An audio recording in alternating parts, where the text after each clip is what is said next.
তো এই গ্রামের সবাই হচ্ছে ঘুম পাগল, মানে এরা দাঁত পর্যন্ত ব্রাশ করে না, মুখের গন্ধে মাছি পর্যন্ত মরে যায়। এরা হচ্ছে পাশের গ্রামের লোক, এরা ঘুমাইলে এদের কোনো হুঁশ থাকে না। मैंने कुछ नहीं किया। তো এই বলদে মদ খেয়ে মাতাল হয়ে গেছে, আর এইখানে এই গ্রামের লোক ওই গ্রামে যাওয়া নিষেধ। এই বলদে মাতাল অবস্থায় ওই গ্রামের মুরগির ঘরের ভিতরে ঢুকে যায়। তো মুরগির ডাকে এই গ্রামের সব লোকের ঘুম ভেঙে যায়, আর এই বলদে মুরগির ঘর থেকে মুরগির ডিম নিয়ে যাইতেছিল।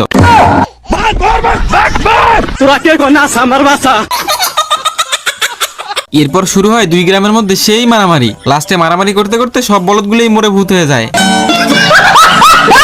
তো এ হচ্ছে এই রাজ্যের পালোয়ান। এরে দেখে সবাই অনেক ভয় পায়, কারণ এই বলদে যারাই সামনে পায় তারাই পিডায়। পপাই হচ্ছে এই রাজ্যের হিরো। তো পালোয়ান একটা আস্ত হাতি হাতের উপরে তুলে নেয়। পালোয়ান পপাইয়ের সামনে সেই ভাব নিচ্ছিল।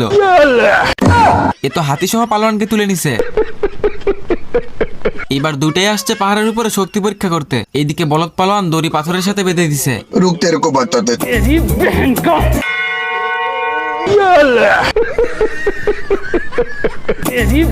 का